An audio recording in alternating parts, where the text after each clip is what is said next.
a gente tinha... Tá, compartilhar a tela aqui. Dá para ver certinho a tela? Sim. Então, a gente tinha o Monte de Vênus, depois os lábios maiores aí, que vão estar formados por tecido de gordura subcutâneo, isso na mulher, até na mulher mais magra, eles vão estar presentes aí. Depois, entre os lábios maiores, a gente vai ter já os lábios menores. Os lábios menores, eles já vão estar formados não por pele, os lábios menores, eles não vão estar formados por pele, mas eles já vão estar formados por mucosa. Já vai ser uma mucosa vaginal aqui. Não é uma mucosa vaginal, é uma mucosa vulvar. E os lábios menores, eles já vão separar um espaço chamado vestíbulo vulvar. Beleza? Aqui no caso, o vestíbulo vulvar vai ser esse espaço aqui, que vai estar justamente delimitado aqui pelos lábios menores. E no caso, no vértice superior do vestíbulo vulvar, a gente vai ter a emergência aqui do clitóris. O clitóris que vai ser o correlativo, né, da glande masculina. No caso, o clitóris ele vai estar formado pelo tecido erétil feminino, e ele não vai ter só essa estruturinha aqui. Ele vai ter uma estrutura interna também. Aqui, ó. Essa aqui vai ser a estrutura externa do clitóris, só que ele também vai formar uma estrutura interna bem complexa aqui, né? Que vai ser também formada de tecido erétil, que vai passar pelos bordes do canal vaginal. Beleza? Então, essa aqui basicamente vai ser a estrutura do clitóris, que também é tecido erétil, e que no caso vai ser o corpo cavernoso e o chamado também crus clitóris. Beleza? E a parte mais externa, né, a parte exposta do clitóris, que vai estar aqui no vértice superior do vestíbulo vulvar. Depois, na parte interna do vestíbulo vulvar, logo abaixo do clitóris, a gente vai ter a uretra, beleza? Que a uretra vai ser o canal de saída aí das vias urinárias femininas, e é justamente por isso que a uretra feminina ela vai ser muito mais curtinha. Porque a uretra feminina ela vai ter uma distância de basicamente 5 centímetros da bexiga feminina. Beleza? E isso faz com que infecções urinárias sejam muito mais facilmente causadas em mulheres do que nos homens, porque a bactéria ela tem que migrar por um caminho muito menor na mulher do que no homem para chegar até a bexiga e gerar uma cistites, né, uma infecção urinária ou uma infecção de trato urinário, né, uma ITU, né, infecção de trato urinário. E a uretra, né, vai estar abaixo do clitóris, e depois, abaixo da uretra, na parte mais inferior do vestíbulo vulvar, a gente já vai ter a abertura do canal vaginal, beleza? Ou a abertura da vagina. Basicamente, esse aqui vão ser a vulva, né? Tudo isso aqui vai ser a vulva, pessoal, que vai ser aí o sistema reprodutor externo da mulher, os órgãos reprodutores externos da mulher. E tudo isso aqui vai estar presente no triângulo urogenital feminino. Beleza, pessoal? Entre as duas tuberosidades isquiáticas e a sínfise púbica da mulher. Por quê? Lembrando aqui que essa imagem aqui ela vai estar no triângulo urogenital. Aqui em cima a gente tem a sínfise púbica. Depois, aqui nas partes laterais, a gente vai ter as duas tuberosidades isquiáticas. E formando aqui o triângulo urogenital, onde vai estar presente a vulva feminina.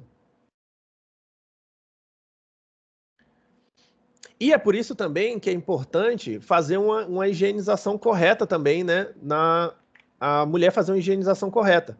Porque como infecções urinárias são muito mais fáceis na mulher, como infecções urinárias são muito mais fáceis na mulher por causa do tamanho da uretra, e o germe mais frequente que causa infecções urinárias no geral, tanto no homem quanto na mulher, é a Escherichia coli, que é um germe, uma bactéria presente nas fezes humanas, ou seja, o elemento que mais causa infecções urinárias são fezes, matérias fecais ou coisas sujas de matérias fecais.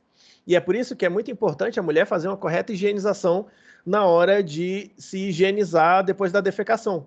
Porque a higienização tem que ser feita de anterior a posterior. Beleza? Nunca deve ser feita de posterior a anterior, porque senão vai seguramente fazer aí uma infecção urinária, né? Infecções urinárias frequentes. Então é bom que a mulher cultive o hábito de fazer a sua higienização de anterior a posterior.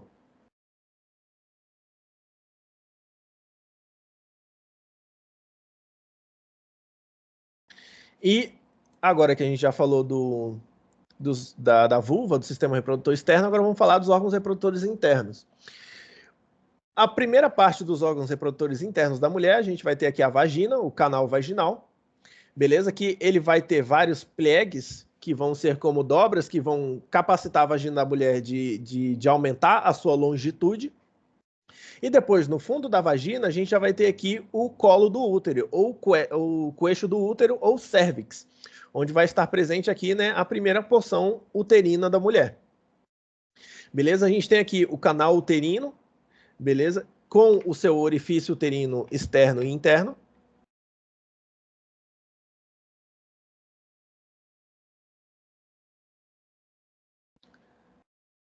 Aqui. A gente vai ter depois o útero, né, com o seu canal uterino, o canal cervical, que ele vai estar formado de um orifício cervical externo e um orifício cervical interno, sendo que o orifício cervical externo comunica com o canal vaginal e o orifício cervical interno comunica com o próprio endométrio, né, a cavidade uterina. Depois a gente vai ter o corpo do útero e depois a gente vai ter o fundo uterino que é a parte mais superior. O útero, pessoal, ele vai ser um órgão com formato de pera, beleza? Ele vai ser um órgão oco com formato de pera e ele vai ter basicamente 3 capas. Ele vai estar formado pelo endométrio, que é a parte que descama durante a menstruação. Ele vai estar formado também pelo miométrio, que é uma capa muscular bem mais grossa, que está formada por músculo liso. E depois a gente vai ter o perimétrio ou a serosa, né? Serosa ou adventícia, no caso. A gente vai ter, como o útero ele vai estar na cavidade pelve subperitoneal, o peritoneu ele vai deitar em cima do útero e ele vai envolver o útero, apesar de que o útero não é um órgão intraperitoneal. Beleza? O peritoneu ele deita em cima do útero, envolvendo-o, mas o útero não é um órgão intraperitoneal. Depois, a gente vai ter aqui as trompas de Falópio, e que seria basicamente a continuação, né, da via reprodutora interna da mulher. A gente vai ter aqui as trompas de Falópio e depois a gente vai ter aqui o ovário. O ovário, que vai ser o órgão da mulher, vão ser as gônadas femininas que vão ser responsáveis por produzir os gametas femininos, que são os óvulos. E aí, durante a ovulação, que acontece também uma vez por mês, né, por causa de um pico de estrógeno. Durante a ovulação, a mulher libera um óvulo aqui. O óvulo ele é liberado rompendo a parede do ovário. E aí a mulher ovula, esse óvulo ele vai viajando pela trompa de Falópio, beleza? Pelos movimentos de varredura que existem na parede da trompa de Falópio. Essa parede da trompa ela varre o óvulo em direção ao útero. O óvulo ele faz todo esse caminho aqui e depois, quando ele chega no útero e ele não é fecundado, no caso, pessoal, a fecundação ela vai acontecer no caminho do óvulo ao útero, tá? A fecundação ela vai acontecer na trompa de Falópio, principalmente no 1/3 externo da trompa de Falópio, ou seja, nesse último 1/3 aqui da trompa de Falópio é que vai acontecer a fecundação, se aconteceu a ejaculação aqui dentro, né? No caso, o esperma que é ejaculado aqui, ele pode sobreviver até 3 a 5 dias dentro das vias dos órgãos reprodutores internos da mulher. Então, quando ovula aqui, existe bastante chance de acontecer a fecundação se aconteceu aqui uma ejaculação de 3 a 5 dias antes da ovulação da mulher. Beleza? Então, o óvulo ele vai sendo varrido para cá. A fecundação ela geralmente acontece no 1/3 externo da trompa de Falópio. E aí, quando ele vai vindo, vem, viaja, quando chega no útero e ele não é fecundado, ele não, automaticamente, se ele não está fecundado, ele não vai ser implantado no endométrio. E aí, se ele não é implantado no endométrio, o endométrio, ele, naturalmente, pelo descenso do estrógeno e o aumento de progesterona, ele vai ser descamado, acontecendo aí a menstruação. Existem mulheres que sentem quando elas ovulam. Não pela ação do hormônio estrógeno, mas elas fisicamente sentem, por quê? Por causa do rompimento da parede do ovário. Inclusive, tem mulheres que sangram no dia de ovulação porque o rompimento da parede do ovário ela é tão violenta que chega a sair um pouquinho de sangue.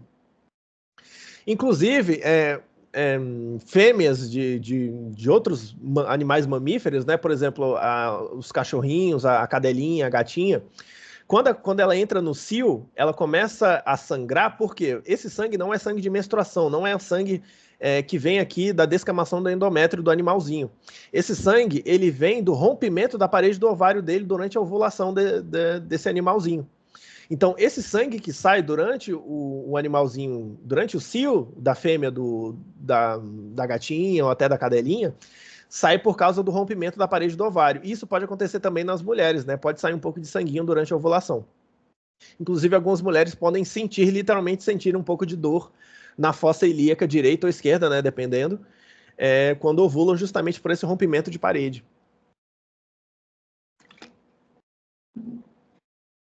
Pode sair até um pouquinho de sangue e tudo mais. Aí tá.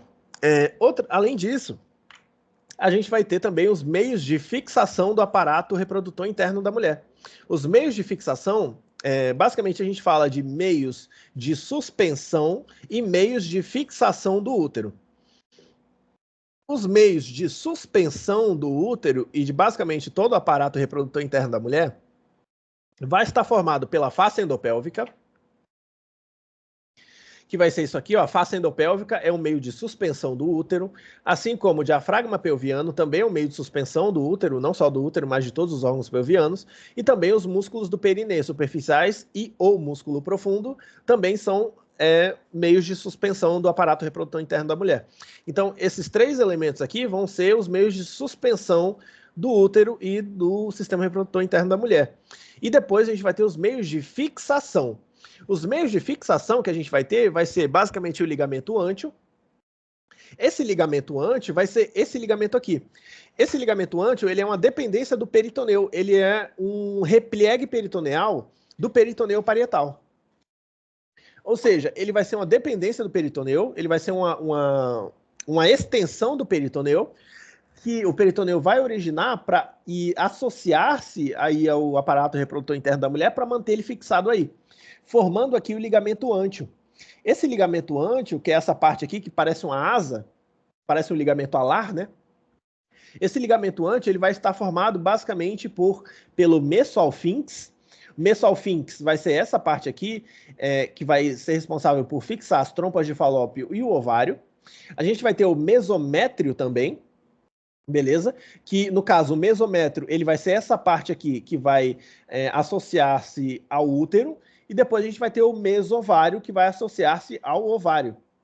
Beleza? Ou seja, a gente vai ter, assim como no útero a gente tinha, no útero não, no peritoneu a gente tinha os mesos, que eram responsáveis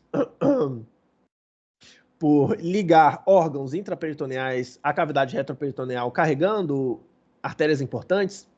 A gente vai ter aqui mesos também que vão ter mais ou menos a mesma definição, a mesma função. Vão ser de fixar esses órgãos aqui, ligando-os à parede pelviana, né, no caso. E alguns deles vão, sim, carregar artérias importantes. No caso, a gente vai ter o mesoalfíncus, que ele vai fixar a trompa de falópio, o mesométrio, que vai fixar o útero, e o mesovário, que vai fixar o ovário. Além disso, a gente vai ter outros ligamentos, que vai ter o ligamento útero-ovárico, que vai ser esse ligamento aqui. E depois a gente vai ter também ligamento túbero-ovárico, que esse ligamento tubo-ovárico, ele vai ligar o ovário às trompas de falópio aqui. Beleza? Que vai ser basicamente a ligação aqui das fímbrias da trompa de falópio com o ovário. Além disso, pessoal, a gente vai ter também o ligamento redondo. O ligamento redondo do útero é esse ligamento aqui, que ele está saindo pela parte posterior do útero. Esse ligamento que ele está saindo da parte posterior do útero, e é esse ligamento redondo que ele vai passar pelo canal inguinal feminino e ele vai se associar à face fibrosa que vai estar